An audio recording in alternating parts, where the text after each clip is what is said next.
Welcome to this webinar series titled False Solutions Exposed, Busting Myths and Unveiling Real Solutions to Plastic Pollution, brought to you by the Break Free from Plastic movement. Our moderator for this afternoon is Matt Peryman of the Aotearoa Plastic Pollution Alliance in New Zealand.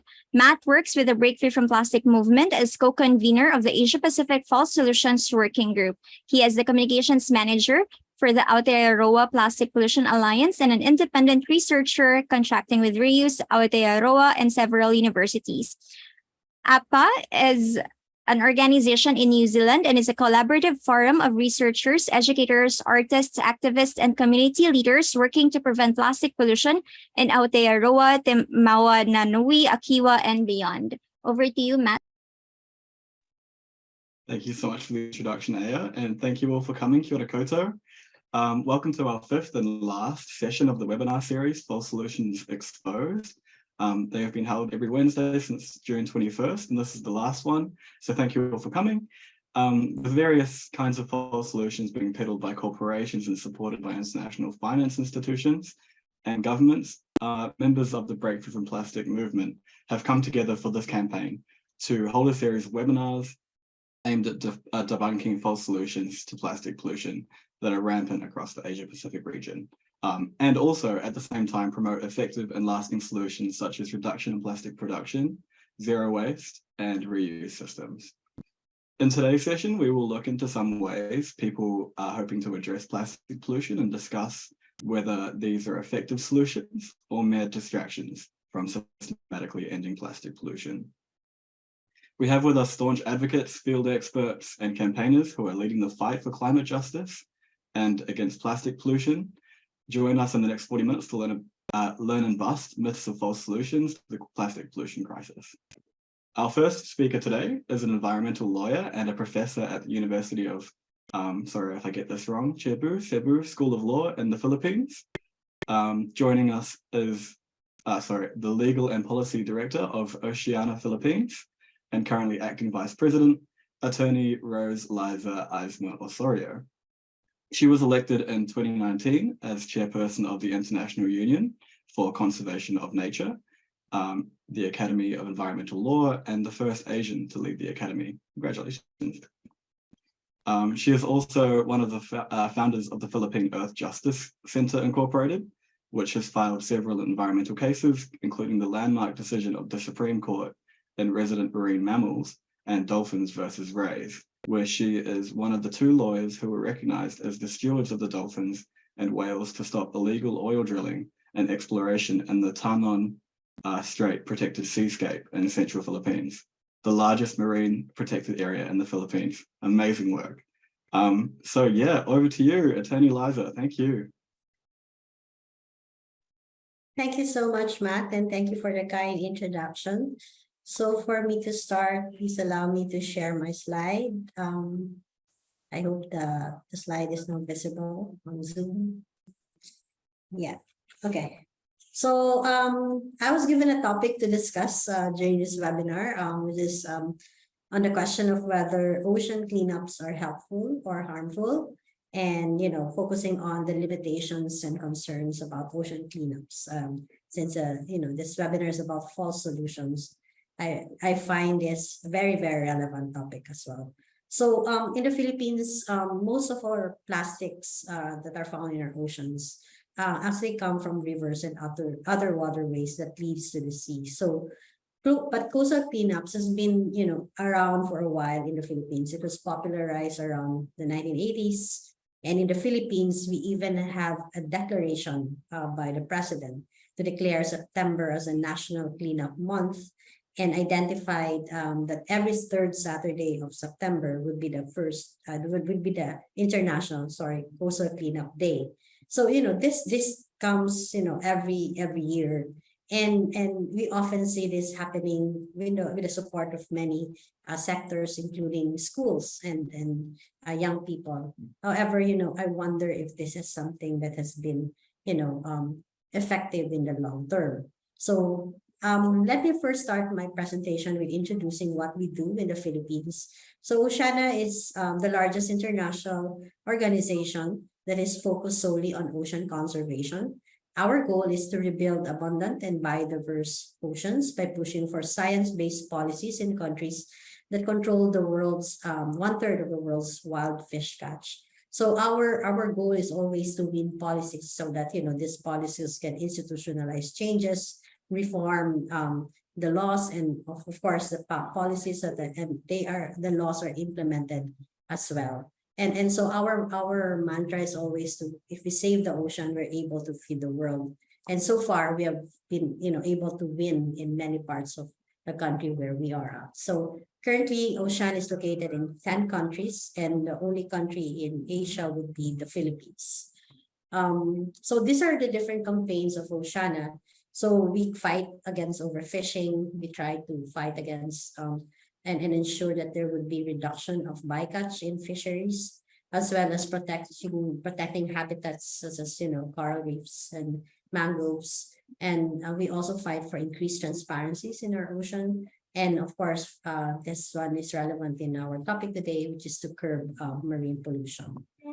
So for the Philippines campaign, we actually have ongoing campaigns right now. So these campaigns are in line with the global focus or themes that we are focused on. So one is to strengthen coral reef marine protected areas, where we right now are asking the government to protect as a nationally important biodiverse marine area to be a marine protected seascape. We also are fighting for the sustainability of sardines as a very important food, animal protein source for our population. So we do this by focusing on the establishment of managing fisheries through fisheries management areas. We also try to fight against commercial fishing in municipal waters, where we provide focus on the rights and of subsistence or artisanal fisher folks in their fishing grounds.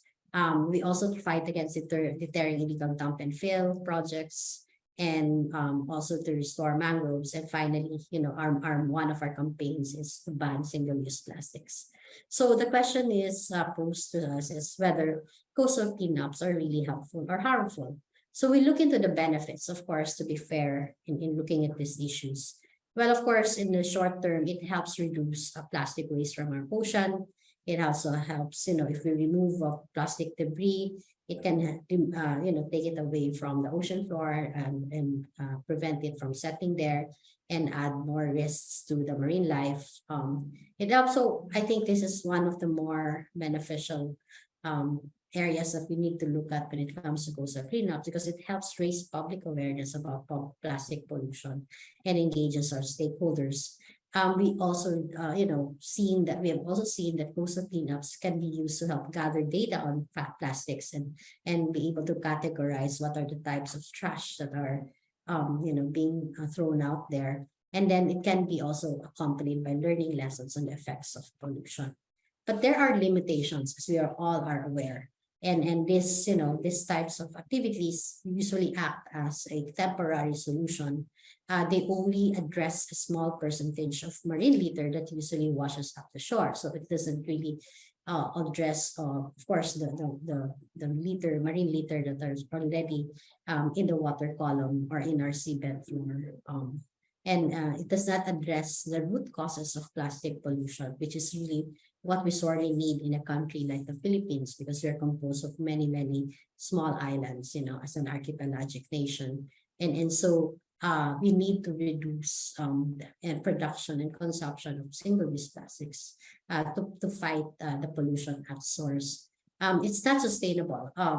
Oftentimes it may happen with many stakeholders for 1 year, and then the next year there will be few, because we have limited time and some, we have limited resources to sustain it effectively and efficiently. And it cannot also prevent the root cause of the problem, which is the plastic waste from different land-based sources entering into our oceans. So whether or not, the question is whether the benefits would outweigh the limitations or the costs of these activities. Is very, very well noted, and it's important for us to think about and weigh these benefits. So when we talk about plastics, it's important for us to be reminded that this is really a plastic, not only a plastic crisis, but also a climate crisis, because over 99% of plastics is made from chemicals sourced from fossil fuels. And so at each life cycle, we have to also note that they have a huge detrimental impact on climate change. We know the effects of plastics on our human health, in the food we eat, in water, in the air. It's also present now in human lungs and blood. When you talk about the state of plastic food, we're all aware of this, but it's important for us to note amongst all this data sets that are presented in these slides is that only 9% of all plastic waste that we generate have been recycled or have been able. And most of this is also most of the plastic waste that we produce are not managed because our solid waste management programs are not very effective in the Philippines. We know that we can barely establish suitable landfills for our solid waste, and so essentially these end up in our rivers and waterways and eventually leak to our oceans. Based on a study conducted by Gaia and Break Free from Plastic, and when they did their brand audit as well, these are the top plastic polluters in the country, and these are also the plastic that we produce. And so we're well aware of this information, that there is really a lot of plastics that are out there that can barely be managed. So we determine based on consultations with the different stakeholders to determine that we need to ban at least start banning and phasing out single-use plastic products in the Philippines, such as the items like plastic cutlery, straws. These are the low-hanging fruits that we think should be worked at so that we can now be able to start address the mounting problem of plastics. And so we note the different life cycle of plastic. So we know from the time it is created to the time that it is disposed, we haven't actually considered how we try to address the problem areas that are present when we talk about plastic pollution. So our call to action is really stop plastic at source. So what can we do? So in Oceana, we think that to prevent plastics from entering our food chain, we want to stop plastic at source. So our analogy is the overflowing bathtub. You don't clean up the water and getting a mop to clean up the water, but you need to stop the tap. So stopping the tap at source or stopping plastic at source is really very important for us in the way we do our campaign in banning single-use plastics in the Philippines. And while we do this, we looked at the laws. And since we're looking at policies that we can influence, policies that we can reform, and policies that can get implemented in a country like ours. As you may well know, the Philippines has very, very good laws, environmental laws. We have a law which was passed 20 years ago called the Ecological Solid Waste Management Act. And this law actually had a provision that provided for the listing and the phasing out of non-environmentally acceptable products and packaging materials.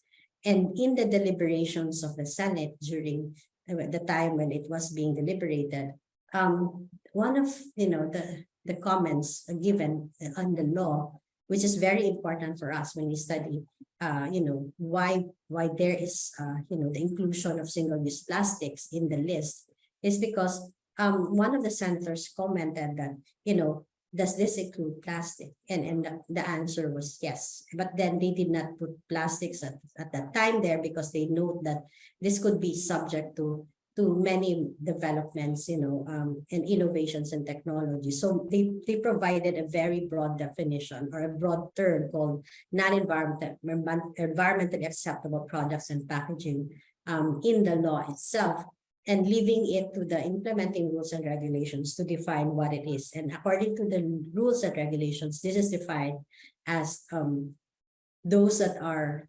non-biodegradable, and those that are hazardous to the human health and the environment. So that broad definition allowed us to come up with the solution to stopping plastic at source, because we said that law actually mandated the National Solid Waste Management Commission to start issuing the list at least 1 year after the law was passed. So the law was passed in 2000 and it became effective in 2001. So by the time 2002 would have come around, they should have been able to list already plastic products or single-use plastics that could be phased out by the government, but they did not do that. So 20 years has passed and have passed, and then there's been no action coming from the National Solid Waste Management Commission. So what we did was, because we have a tool, we had a remedy, a legal remedy in the Philippines in our environmental rules of procedure for environmental cases. We sued government, we sued the National Solid Waste Management Commission for their inaction on plastic pollution.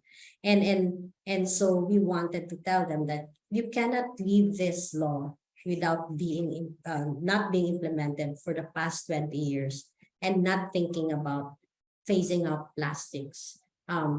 And that is the role of government to do that. So because of the inaction, we filed what we call the writ of kalikasan. Kalikasan means nature in the Philippines, and a writ of continuing mandamus. So it's just mandating the government to continue and to implement their mandates based on law as long as the problem is there. So we filed this case in 2021, and then in 2022 we got a writ of kalikasan from the Supreme Court. So the court was in favor of our legal action, and it remanded the case to the lower court, the Court of Appeals, for us to present evidence.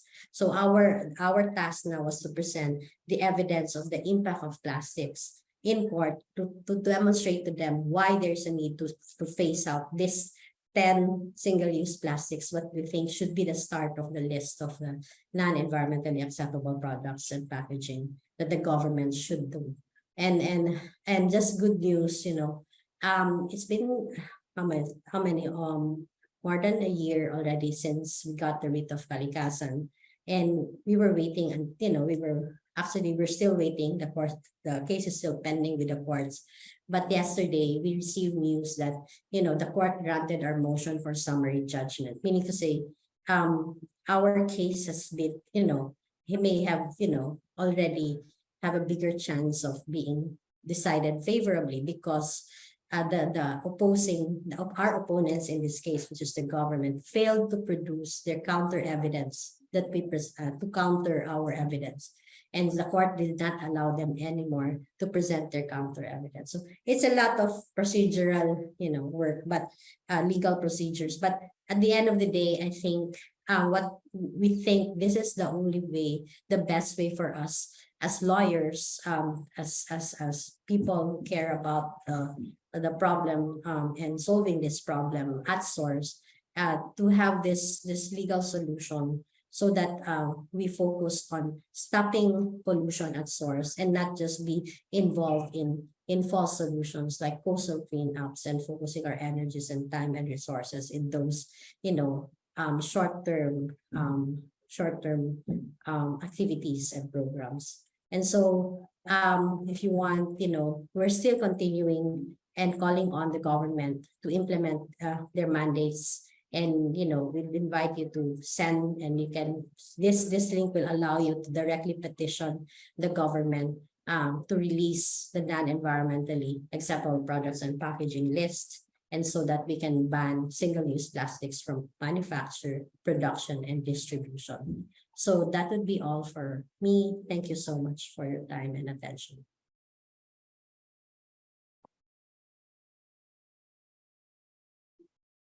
Amazing work. Thank you so much, Tony, Liza, for all that you're doing to stand up for our natural world and our collective health and holding polluters to account.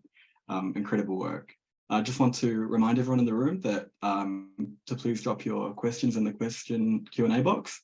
That will be open for the entire session, and after everyone has spoken, we will do a Q&A.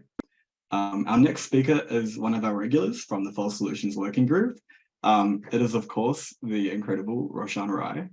Roshan is with DLR Prana and member of the Zero Waste Himalaya, who have been facilitating the Himalayan cleanup since 2018, advocating for mountain lands, and waste policies, practices, and for companies to take responsibility for the Himalayan waste crisis. Over to you, Roshan. The slides are coming from your end, I think. Yep. Thanks, Matt. Thank you for the introduction. And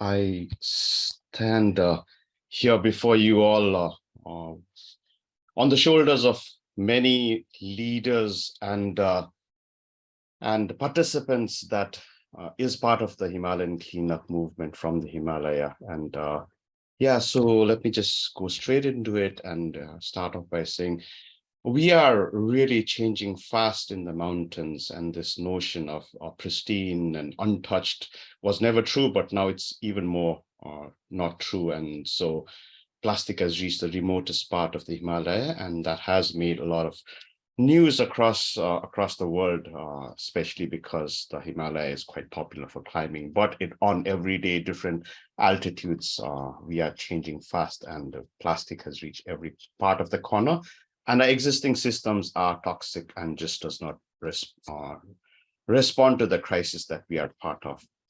We are also changing, and equally, the mountains are not left from the global economy as such, and so our lifestyles have shifted from unpackaged to packaged, and to single use to throw away, which contributes to the waste crisis. But importantly, how products and media keep asking us to buy stuff.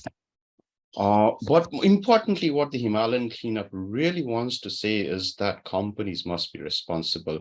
We cannot, the mountains cannot sustain the massive volumes of plastic that is dumped on us, and also how this plastic has reached remote parts of the mountains, whether be it by communities living in the mountains or tourists or people working on different aspects. So we really want to talk about redesign, take back, as well as like no to single use, and really promoting reusable and refillables. So we've been doing this. And we also, I think, build upon Attorney Liza's point of view that cleanups are a good place to begin with, but there are huge limits to the cleanup, and how we are responding to this limitation is that the cleanup itself becomes a process of self-reflection of our waste footprint, and promotes participants to really think through and switch to more sustainable lifestyles to reduce our own waste footprint, so that we actually don't trash the mountains and the planet. But importantly, the individuals come together to demand for better systems, as well as companies name the companies to take their products back and ultimately redesign waste, or make sure that waste is not produced in the first place as such. So we really look at the waste and brand audit as an integral part of the Himalayan cleanup as such, and we've been doing it for the past 5 years. Site selection is very importantly taken forward so that it is representative, but it also has meanings, whether be it from sacredness to ecological importance to social spaces and tourist spaces. So the waste and brand audit allows us to inform ourselves, the participants, the policymakers, and the waste managers, and ultimately demand of companies. The waste and brand audit data has been really instrumental in having policymaker dialogues in 2021 in Darjeeling in itself, where I come from, where we had elected representatives talking about plastic waste management in the Indian Himalayan region. Then we moved into Leh, around 11,000 feet above sea level in the Trans-Himalaya, to talk about extended producer responsibility in the mountains. And then this year we managed to take this discussion to actually the MOFCC, or Ministry of Environment, Forest and Climate Change, head office in Delhi, where we talked about extended producer responsibility and implementation in the Indian Himalayan region with elected representatives. And we quote this very often. We feel cheated and taken for granted when corporates profit selling their products but are not responsible for cleaning up their plastic waste from the mountains. Advocate Tashi Gelson, the CEC of Ladakh Autonomous Council, made a powerful statement. And we believe that this is the way forward. The individual action has to build to policy and changes, as well as ultimately companies designing waste out of the system. So, like I said, I stand here before you all with a large pool of volunteers and leaders to take this Himalayan cleanup forward, where the call is at an action level, at an individual level, institutional level, and importantly, systemic levels, because we know cleanups are a good place to begin with, but not a good place to end with, and there are limitations as such. So I just want to quickly share the 2023 data and really highlight the challenges and the false narratives of the dustbin as well as recycling, because consistently a huge portion of the waste, plastic waste that is cleaned up is non-recyclable from the Himalayan cleanup. This year, 77% of all plastic cleaned up was non-recyclable. And that's the total number of items that were collected, the plastic items that were collected by the different stewards across the Indian Himalayan region.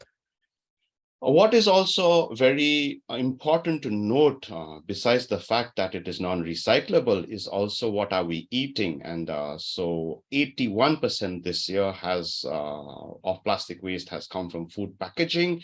So we have really shifted from local, healthy, low food miles to huge food miles, highly processed, packaged, and salt and sugar and taste enhanced food. So we are eating junk ourselves and then junking the planet also. And this has been a consistent insight that the Himalayan cleanup is showing of how we are really leading to an unhealthy space at an individual level as well as a planetary level. So this were the top polluting companies from the Himalayan cleanup this year across 65 sites. We had like around 300 registered cleanups, but 65 sites gave good data. And all of them do not have EPR presence in the Himalaya, even though the Indian policy landscape touts how great the EPR is there, extended producer responsibility rules are there, but it just does not is not implemented in the mountains, primarily because the targets are not meant for ecosystems that are challenging. So we are fragile and important ecosystem, but from a waste lens, it has low priority as such. So I just wanted to kind of highlight the fact that consistently we've been talking about these companies, and they corroborate with the global brand audits also, and so the need for designing waste out of the system is important, and on the short-term basis, important ecological systems, which connects actually downstream to the oceans. The high mountains also have to have companies take responsibility of their waste, and then also ultimately design waste out of the system. But over time, what also Himalayan cleanup is really talking about is no to false solutions, that waste is a design flaw and we have to turn the tap off plastic pollution. So we also clearly, 5 years have shown that recycling is an extremely limited solution. There is a myth that recycling, we can recycle ourselves out of the waste crisis, and we cannot shift our problem consistently to another space, because ultimately we just live in one planet. But over time, we've lost a lot of friends to distractions on false solutions like plastic roads, co-processing, clothes, shoes that are made out of recycled plastic, biodegradable plastic that comes consistently as the single-use plastic ban is enforced in the mountains and in the Indian landscape. But bottle bricks keep coming back, and we've lost a lot of our friends to this short-term shifting of the problem to bottle bricks. And we just realize how bottle bricks become such a simple or attractive false solution, and that allows people to think that they're actually doing something really environmentally sound, but then at a systemic level allows continued production of problematic waste like multi-layered plastic, Tetra Paks. It does not call upon individuals to reduce it, companies to stop producing, and ultimately that it does not, this narrative does not include designing out waste out of the system. And to top it all, these Hasiru had come out where people kind of wanting to do good stuff, multi-layer plastic into bottles, and then end up making even bottles that could potentially be recycled to be just trashed as such. So one hand, the entire Himalayan cleanup is talking about challenging the narrative and the shift to the need to have systemic changes and design waste out of the system. But equally, over time, we are finding that there are smaller spaces that are promoted extremely strongly, which includes the bottle bricks as such. So I'd like to thank everyone for listening and end my presentation with our pledge in the Himalayan cleanup, which calls upon individuals, communities, mountain people to reduce our waste, but also demand changes at a local, national, and global level. Thank you. And I stop for now.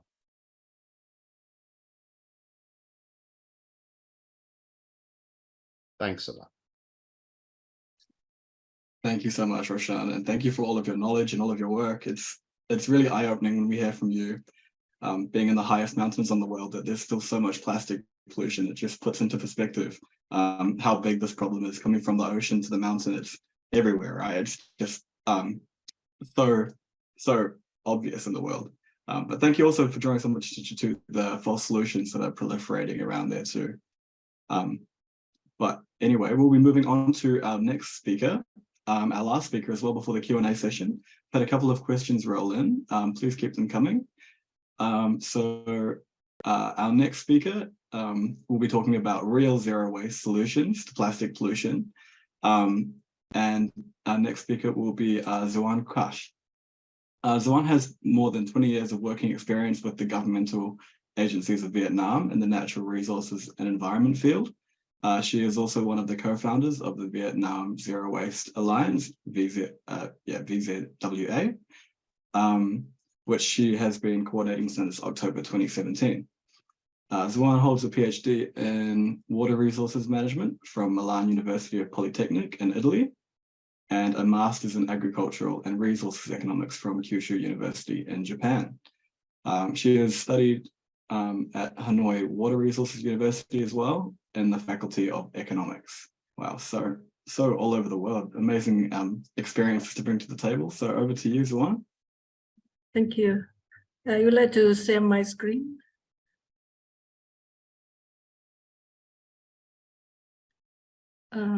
Can you see my screen? Yes. So good afternoon, everyone. I'm Xuan. You can call me Xuan, coordinator of Vietnam Zero Waste Alliance. So in previous presentation, you already hear about the some solutions that cannot solve the plastic pollution crisis, and some we can consider as a false solution. So what is the right solution or real solution? I think there are many, but zero waste approach is one of them. So today I would like to share with you the experience of building zero waste community and promoting the reuse in Vietnam. Why we apply, why we have a Vietnam Zero Waste Alliance? Because you know that zero waste is it has a prevent practice. So we prioritize preventing practice first, like refuse, redesign, reuse, and for unavoidable waste, we manage it well. And by applying the zero waste approach, some best case, yeah, some city in the world, they do best and they can able to divest more than 80% of their waste from the landfill and incineration. I think zero waste is a good choice for Vietnam. And that's why we established Vietnam Zero Waste Alliance in 2017. So why, how we set up this network? We organized one kick-off workshop, gather many environmental experts, NGO, and even environmental organization from government.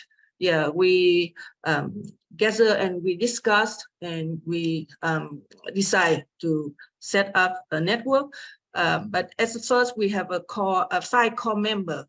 We work together and we set up our vision, our mission. So we envision that Vietnam Zero Waste Alliance will become a national multi-stakeholder platform to enable participation, cooperation, and champion for zero waste. We hope by 2030, zero waste practice will be widely applied in Vietnam. We have a several strategy, but 2 most important one is building zero waste model and advocating for innovative policy. I will be talk about this later, but here is a member of Vietnam Zero Waste Alliance up to now is a very diversity, including the research institute at central level and also the several many NGO at the grassroots level, and is including university and association and corporate. Our supporter directly is from Pacific Environment, and we thank a lot to Gaia and Break Free from Plastic. Here's our fan page on Facebook because most of Vietnam use Facebook. We also have a website to communicate with audience. So here is our experience on building zero waste community. So in the first test, we test the zero waste model in 4 provinces. But then because of limited financial resource, so we now just focus on the 2 city of 2 provinces. So why we select Hội An city in Quảng Nam province and Tuy Hòa city in Phú Yên province? Because this city has good leadership. Yeah, they are willing, they understand the zero waste concept, they accept that, and they want us to help them to build a zero waste city. So we start with them, and first we support them to build the material recovery facility. We train them, convince them to apply the preventing practice first. Yeah, and for unavoidable waste, we convince them to apply this diagram with principle of sorting at source, separate collection and treatment, maximize on-site treating. It means do composting on organic waste, and apply the principle of decentralization and also encourage the community's engagement. Yeah. We convince them that if you apply this diagram, the maximum rate of waste to landfill must be smaller than 20%. So the Hội An city, they accept the zero waste concept, zero waste as one component in their environmental plan by 2035. They also have many other programs like reuse, and also like a say no to plastic, single-use plastic in Hội An city. They are keen to be a member of Zero Waste City Network organized by Gaia. Yeah, so in Hội An, from 1 MIF, now they have 7 already, and now they are evaluating the existing one, how it's effective, and they win like a standard die. They try to manage it well, and also replicating And we hope Hội An will be a first zero waste city in Vietnam. The second thing I want to share with you that is the zero waste school model movement in Vietnam.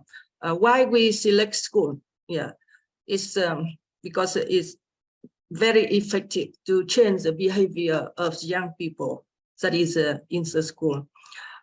It's like a one stone, three birds. So to work with the school, we not only change the behavior of students, but also the teacher and also pupils' parents.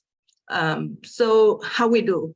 We support the CIB, yeah, the one NGO in my city. We start with 3 schools only. Yeah, we transfer the knowledge and guide them how to apply zero waste in their school. And from 3 schools in the first, in the beginning of 2021, now we have nearly 100 schools, and we already organized twice of the zero waste festival. You know that reuse is one upstream solution, and is play a very important role in circular economy.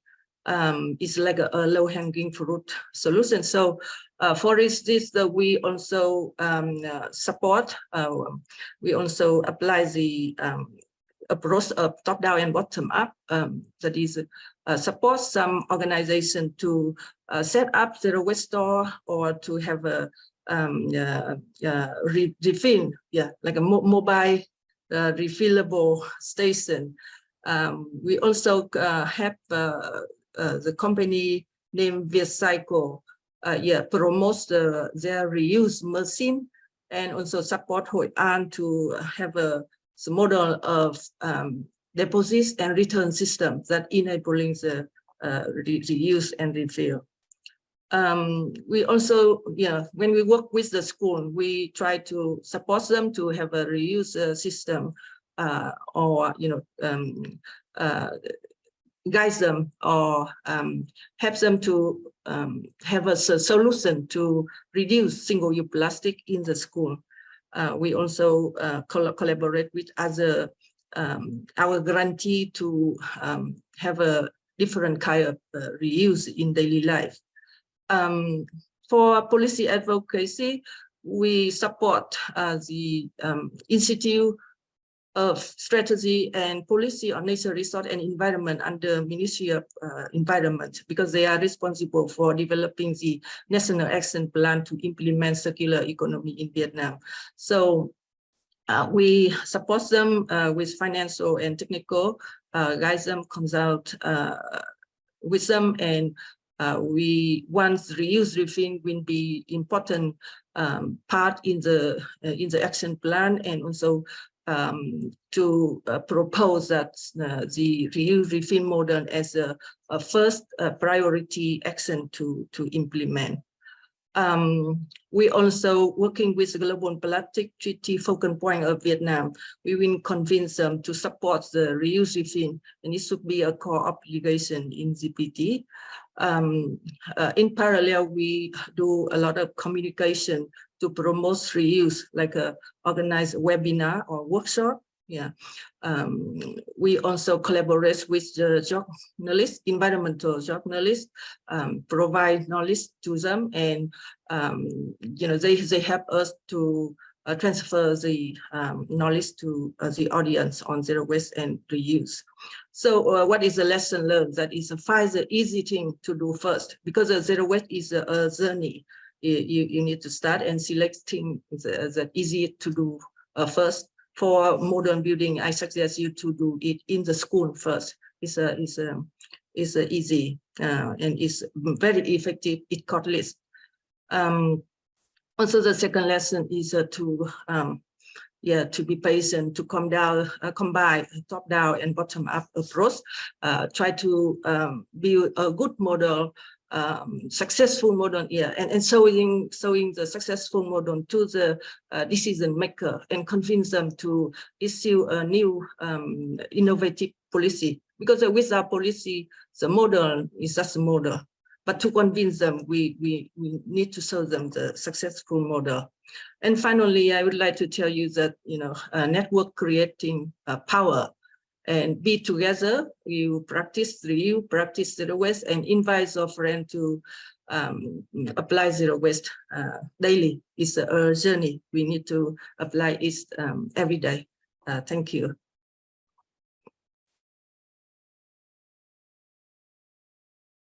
Thank you so much, Sun. That was amazing. It's so good to see real solutions like zero waste practices being taken up in schools and across cities, even in Vietnam. So thank you to all of the amazing work you're doing. I will now open up the floor for questions from participants. And I invite our speakers to join us again on the screen, Attorney Liza, Roshan, and Sun. We only have 2 questions so far, and they are almost perfectly suited to 2 of our speakers. Oh, we have a 3rd question now, so this might be us. But the first question I will ask is pretty obviously for Roshan, and that is from Arpelia. And she asks, I wonder about the burning of plastics in mountainous areas, since it is an accessible area. How much is the amount of plastic that has been burnt in a year? Thank you for the question. That's a really powerful question. I wish we had data. If you look at India data, the mountain data is pretty blank as such. But I just wanted to quickly mention the non-recyclability and the challenges that are there with plastic, that in small communities resort to really small scale burning, and we've met this time and again. They saying, oh, we have a lot of forests, so the only way for us to do is to get rid out of our visual sight, and the forest will absorb the toxicity. That's one level of burning. The second level of burning that happens is we've had a lot of landfills burning lately across the mountains because over time, the pile up has been so big, and unsegregated waste has just piled up. And so we've had in winter months, when it's really dry and sunny nowadays, we do have a bit of burning. So, and then finally, I guess there is also the technological push to really promote waste to energy plants, and it doesn't work. It's really toxic, but a few cities with like fly-by-night consultants push this thing which is there. So I'm sorry, I cannot tell you specifically the volume of what is burned, but I think it's a systemic problem that people see waste that is not collected, difficult to collect, and that has no solution, and they just burn it, and then landfills burning. So yeah. So it is an issue that is there. It's just that I can't give you specific data. Thank you. If I may jump in, because although the question's in mountainous area, but burning of waste and plastics is also a hot issue in the Philippines because of the push for waste to energy facilities in the country. That's one of the false solutions being advanced by local governments, but the government agencies, in fact. I think this will become a national headache for most of us, because it has been part of the national priority bills that have been pushed by that will be pushed by the present administration in the country. So they want to pass a waste to energy bill or a law in the country.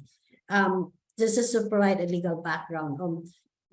Incineration is banned in the Philippines. We have a Clean Air Act which bans incineration, and so we've been always fighting against waste to energy facilities. It has also been touted as renewable energy source, right? The potential, because if we're trying to transition towards renewable energy, we need this as a solution. So that's also some of the dangers of the misinformation being brought forward. And so we've also countered this argument by saying that legally, if you look also in the renewable energy law, it doesn't consider this waste to energy facilities as a renewable energy source. Okay, so we have strict definitions that will support our argument that we cannot allow this waste to energy facilities in our country. However, we have Congress, we have local governments that are trying to change the law, trying to change the legal frameworks. And so that's also a big challenge. So I have a number in Vietnam. So every day, according to the environmental report in 2020, so the total daily waste about 65,000 tons, and of which about 17% is incinerated. And I think that is the one that countable, maybe in the incinerator or co-processing, but the problem is open burning. So I think total maybe 20%, because a lot of people in the rural area and also urban and mountainous areas, they burn the plastic waste and in the open dump site. Even the worker who work on the dump site, they burn the plastic waste.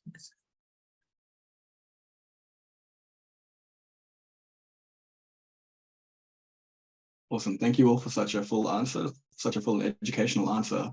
We have a few more questions coming in, but we're running short on time. So I'll just ask another quick one before we move on. Actually, these are related questions in the chat box, and it's one of them is asking about our take on 100% recycled and made from plastic waste and use beverage cartons to turn into paper or even construction material. What's our take on that? Is that really helpful or is that more harmful? I think that was answered quite well by Liza early on. If there's anything else to add from the speakers, Roshan? Not really, not really. Yeah, I think Okay. yeah, there's systemic issues in it. So yeah. Yeah, and the issue here is that it's not a real solution, and that it doesn't address the upstream issue of reducing plastic production, which is the real solution. Actually, we have, our take on that is it's not really recycled, it's downcycled. Totally, yeah. So I hope that answers your question, Michelle. We also have a couple of other questions. One person is asking about our position on plastic roads, as there's different types of plastic roads. Would you guys like to speak to this one? Yeah, I think in my presentation, I had mentioned distractions as plastic roads. I think India keeps talking about roads where in bitumen plastic is added. There are challenges with it. One is like it allows companies to keep producing plastic waste, and so it does not address the issue of production per se.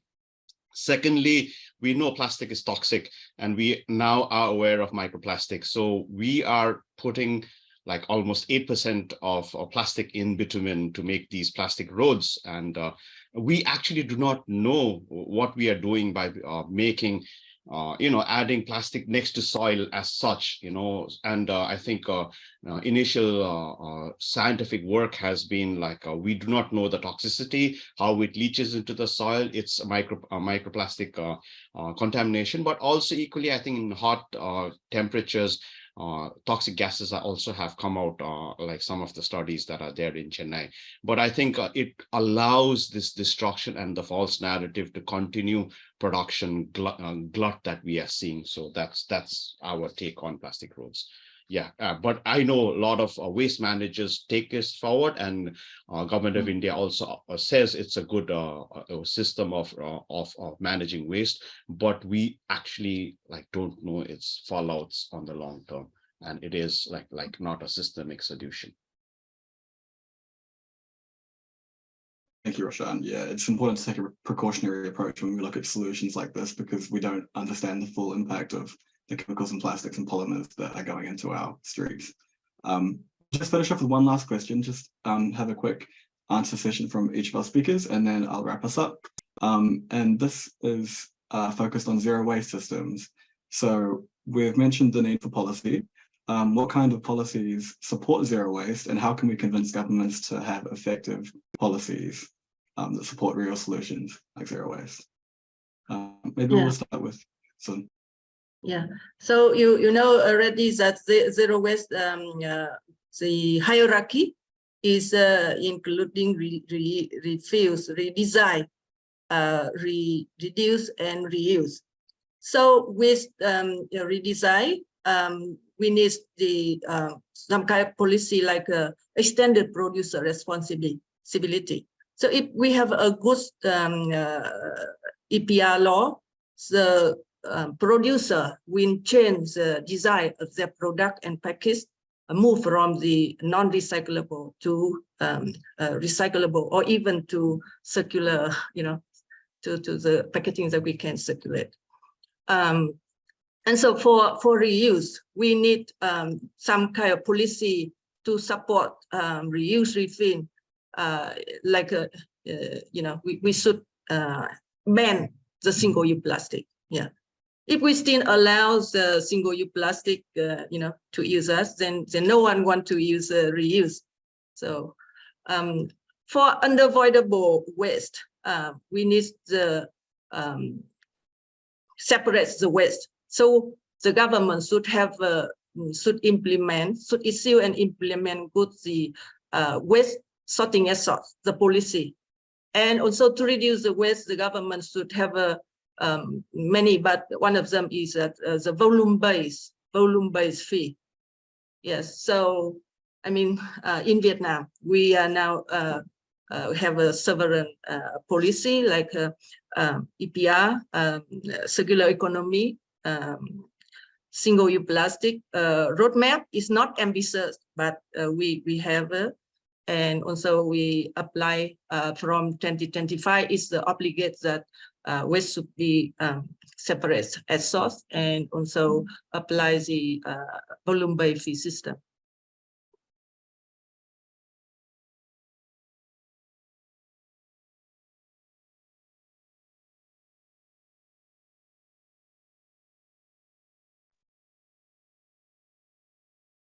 Thank you, Xuan. Is there any last thoughts from you, Roshan, or Liza, before we wrap up? Sure, I'll just add on to what has already been said. I think for at a larger level, the EPR policy must have targets on redesigning. Like, it cannot just be collection and linking to burning. So that for me for us is an important aspect, that there are not enough language within EPR that talks about production and redesigning, and the targets are also not there. I think the second part, from an Indian context, the need for single-use plastic definition needs to be expanded. We glorify the single-use plastic ban in India, but there are so many loopholes that allow that the sizes, the microns, the GSM, all those aspects are biodegradable, allow the continued production. We also know, like, it just redresses 2 to 3%. So, like, we need to look at the MLPs, Tetra Paks also as single use. That's the second one. And I think the third one that I'd like to conclude is that the refillable systems have to be promoted, but equally, I think the connection that is there with the diverse unpackaged local food systems really must be promoted from not just from the waste lens, but from food and nutrition security lens. And I think that intersect would mean vibrant local economies that do not produce waste also, and we eat healthy also, So yeah, that's some of the points I'd like to share. Thank you. So for me, EPR is a good, one part of the solutions to our problem. But, we have to have good EPR policies in place. Just like what we have in the Philippines, we need to revisit, we need to review, although it's a very new law, because there are certain loopholes, there are certain gaps in the law itself. For instance, cigarette butts are considered as a top ocean plastic polluter. But then based on the definition of plastic packaging in the EPR law that we have, it doesn't cover, cigarette butts. So it doesn't really solve many of the issues we're confronting. And we think that, the law was passed, it was rushed because it was, not really thought of carefully. And so when we design policies, when we design laws in place, we need to think about what are the systemic issues that we need to address, right? It's not just about coming up with a law that seems to be not really addressing the systemic issues that we're facing right now. So also when it comes to the waste hierarchy, it's really the top of the hierarchy, always what we point out, which is the waste avoidance. And so that's why, all those other, in parts of the hierarchy are there, but, we have to keep in mind that if we avoid the production of waste, continued production of waste, we will not have a problem, but until the end of life of our waste products. And so we need to stop really and avoid waste, and that includes single-use plastics, unnecessary single-use plastics. Thank you. Great insights. Thank you all so much for your time and for all of your expertise and for sharing everything with us today. To all of our speakers, a huge round of applause, please. Attorney Liza, Eisma-Osorio, Roshan Rai, and Xuan Quach. Also, just emphasizing once again the real solutions that we have: reducing plastic production, investing in reuse, investing in zero waste, and truly evidence-based circular solutions. And we've discussed so many of those today. It's been very inspiring. Thank you all for coming. Thank you all for staying a few minutes over time. Sorry about that. But we will also put a link in the chat if you wanted to provide any feedback to us and learn more about the campaign, the resources and learning opportunities available to you from this campaign on the Break Free from Plastic website. This concludes our webinar, but as we go, we will leave you with a video premiere about the Global Plastics Treaty if you are interested to learn more about that. On behalf of the Global Break Free from Plastic movement, thank you all for joining us in this 5-part learning series titled False Solutions Exposed, Busting Myths and Unveiling Real Solutions to Plastic Pollution. It's been an honor. We've fit so much into the 5 hours over the last 5 weeks, and really appreciate all of the work everyone has done throughout the region. So thank you all. Huge round of applause to everyone. Thank you. What do Exxon, Greenpeace, and Rwanda have in common? The answer might surprise you. A lot of people don't know this, but right now, 175 countries are negotiating a treaty to solve plastic pollution. And there are a lot of players in the room. Let's break it down. We all know about the plastic problem at this point. It's a problem so big that no country alone can solve it. So last year, global talks began to forge an international plastics treaty. It's a big deal. But an even bigger deal is that countries agreed it'll be legally binding. That means if governments don't abide by it, there could be actual consequences. And now, world leaders are meeting periodically to negotiate the terms of the agreement. But the devil's in the details, and this is where you're going to come in, so pay attention. We need a plastics treaty that, 1, has deadlines to slash plastic production. Ending the cycle of plastic pollution for good requires getting to the root of the problem by cutting plastic production. See, the plastics crisis is fundamentally a crisis of volume. There's so much plastic being created right now that it's just totally unmanageable. Basically, if you've got an overflowing bathtub, don't bail it out with a teaspoon, turn off the faucet. 2, we need a plastics treaty that advances environmental justice. We need this treaty to prioritize the health, livelihoods, and expertise of communities and workers all along the plastic supply chain. Look, we know plastic harms people. The fossil fuels and chemicals it's made of are toxic, and they pollute our air, our water, our food, and even our bodies. So those most impacted, whether they live next to an ethane cracker in Pennsylvania or work as a waste picker in the Philippines, need to be at the decision-making table. Number 3, we need a treaty that rejects false solutions. Major polluters like Exxon are lobbying for a weaker treaty. But why are the companies that created the problem even allowed in the room in the first place? And the things the industry is pushing, like what they call advanced recycling or plastic offsets or more beach cleanups, those are not real solutions. They're just greenwashing tactics that let industry keep making more plastic. With negotiations underway, we need to build enough public pressure around the world to make sure the treaty is strong enough to solve the problem. And we need to keep certain companies and countries from getting in the way. The good news is, many countries are advocating for strong terms. Let's call them the High Ambition Coalition. Nations like Rwanda and Ecuador and Norway and Peru, they're leading the way. Other countries, not so much. Some of the world's most powerful countries, like the US, where I live, and Saudi Arabia, they're resistant to passing a strong treaty because they're the major producers of either plastic or the fossil fuels that plastics are made of. So this is where you come in. If you've felt helpless, or like, my individual actions can only do so much, this is the opportunity for the major sweeping changes that we've been waiting for. But world leaders need to hear from us. We need participation from people like you and me to make sure we're drowning out corporate lobbying and getting the strongest possible plastics treaty we can. So what kind of treaty will the citizens of the Earth get? The one we fight for.